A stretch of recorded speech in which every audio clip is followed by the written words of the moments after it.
شروع اللہ عز و جل کے بابرکت نام سے جو بڑا مہربان نہایت رحم والا ہے۔ تمام دیکھنے اور سننے والوں کو ناچیز کی طرف سے محبت اور خلوص برا سلام۔ دوستو، ایک دفعہ کا ذکر ہے کہ ایک بادشاہ تھا۔ ویسے تو بادشاہ بہت منظم اور دانش مند تھا، لیکن اس میں ایک خرابی بھی تھی، اور اس کی یہ خرابی اس کی تمام اچھائیوں اور عقل مندی پر ماند پڑ جاتی تھی۔ بادشاہ کی خرابی یہ تھی کہ وہ دنیا پرست تھا۔ اس کا ہر عمل بس دنیا میں اپنا روب قائم رکھنے کے لیے ہوتا تھا، آخرت کی اسے کوئی فکر نہ تھی۔ ایک عام آدمی میں تو یہ چیزیں اکثر پائی جاتی ہیں کہ وہ دنیا کو اپنا سب کچھ مانتا ہے، لیکن جس حاکم کا آخرت پر ایمان نہ ہو وہ رحم دل نہیں ہو سکتا۔ کچھ ایسا ہی بادشاہ بھی تھا۔ غرور کا عالم یہ تھا کہ دینی کاموں سے اب بادشاہ کی جان جاتی تھی۔ جو بھی علماء دین کی تبلیغ کے لیے بادشاہ کے دربار میں حاضر ہوتے، بادشاہ ان کی بات اچھے طریقے سے نہ سنتا۔ نتیجتاً انہوں نے بادشاہ کے محل میں آنا ہی بند کر دیا۔ عذر یہ پیش کیا جاتا کہ بادشاہ سلامت ریاستی امور میں بہت مصروف رہتے ہیں، ان کے پاس وقت نہیں ہوتا۔ بادشاہ اکثر لوگوں سے ان کی ذہانت معلوم کرنے کے لیے بہت مشکل سوال اور پہلیاں پوچھتا، یہ دیکھنے کے لیے کہ یہ شخص کتنا عقل مند ہے۔ وہ ان کو بہت مشکل ذمہ داریاں سونپتا، پھر چاہے وہ اس کا اپنا وزیر ہی کیوں نہ ہو۔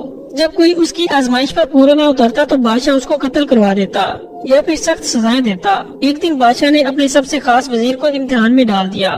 بادشاہ نے وزیر کو طلب کیا اور اپنے اعلیٰ جانوروں میں سے ایک گائے 10 دن تک پالنے کے لیے وزیر کے حوالے کر دی، اور شرط یہ رکھی کہ وزیر اس گائے کا خوب خیال رکھے گا، لیکن امانت میں خیانت نہیں ہوگی۔ ان 10 دنوں میں گائے کا وزن نہ بڑھنا چاہیے اور نہ ہی کم ہونا چاہیے، بلکہ جتنا وزن اس وقت ہے اتنا ہی واپسی کا وقت بھی ہونا چاہیے۔ وزیر نے گائے لی اور جان کی امان چاہتے ہوئے بادشاہ کے دربار سے رخصت چاہی۔ وزیر اس وقت گہری پریشانی میں تھا۔ یہ بلا کیسے ممکن تھا کہ ایک جانور کا خوب خیال بھی رکھا جائے اور پھر اس کا وزن بھی نہ بڑھے؟ اس کے بعد کیا وزیر بادشاہ کے امتحان میں پاس ہو گیا، یا پھر گائے کا وزن بڑھنے یا کم ہونے کی وجہ سے اس کو سزا جھیلنا پڑی؟ ان سوالات کے جوابات جاننے کے لیے ویڈیو کو آخر تک دیکھیں، اور ایسی مزید ویڈیوز دیکھنے کے لیے ہمارے چینل کو سبسکرائب کریں۔ بادشاہ نے اسے دربار سے 10 دن کی چھٹی دے دی۔ وہ وزیر رات بھر اللہ تعالیٰ کی عبادت کرتا رہا اور رو رو کر اس سے مدد مانگتا رہا۔ اس طرح 2 دن گزر گئے۔ تیسرے دن وہ چارہ خریدنے کی غرض سے بازار کی طرف گیا۔ چائے والی دکان کے باہر کئی لوگ جمع تھے۔ انہوں نے وزیر سے طلب کیا، ویسے تو آپ بادشاہ کے خاص وزیر ہیں، لیکن یہ دن میں 2 بار چارہ خریدنے کا کیا معاملہ ہے؟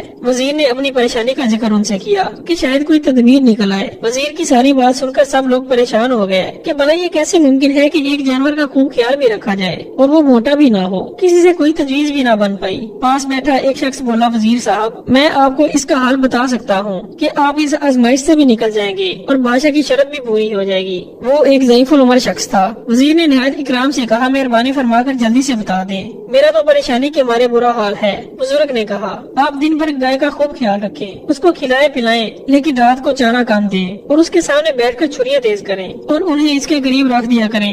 ویسے تو اللہ عز و جل کا حکم ہے کہ نہ تو کسی جانور کے سامنے چھری تیز کرنی چاہیے اور نہ ہی اس کے سامنے کوئی جانور ذبح کیا جائے۔ بس ایک نیک اور ایماندار وزیر کی جان بچانے کے لیے ایسا کر رہے ہیں۔ آپ اللہ تعالیٰ سے اس بات کی معافی بھی ساتھ ساتھ طلب کرتے رہیے گا کہ بلا وجہ ایک معصوم جانور کو پریشانی میں مبتلا رکھا۔ وزیر نے بزرگ کا شکریہ ادا کیا اور اس تدبیر پر عمل کیا۔ اس طرح گائے دن بھر جو چارہ کھاتی، رات کو چھریاں تیز ہوتی دیکھ کر سوچتی کہ کل اسے ذبح کر دیا جائے گا۔ وہ کھایا پیا اسی سوچ میں صرف ہو جاتا۔ اس طرح گائے کا وزن اتنا ہی رہا جتنا بادشاہ نے ترازو سے تول کر اسے دیا تھا۔ اس طرح 10 دن گزر گئے اور وزیر گائے کو واپس لے کر دربار میں حاضر ہوا۔ گائے کا وزن کرنے پر اتنا ہی ہوا جتنا 10 دن پہلے تھا۔ بادشاہ اپنے وزیر کی ذہانت پر بہت خوش ہوا اور اسے انعام و کرام سے نوازا۔ اس طرح ایک شرپسند بادشاہ سے ایک نیک وزیر کی جان بچ گئی۔ بے شک بزرگوں کی ہر بات میں عمر بھر کا نچوڑ ہوتا ہے، اس لیے ہمیں چاہیے کہ بزرگوں کے پاس بیٹھ کر دعا لیں اور ان کی ہر نصیحت پر عمل کریں۔ اللہ تعالیٰ سب بھائیوں کو عمل کی توفیق عطا فرمائے، آمین ثم آمین۔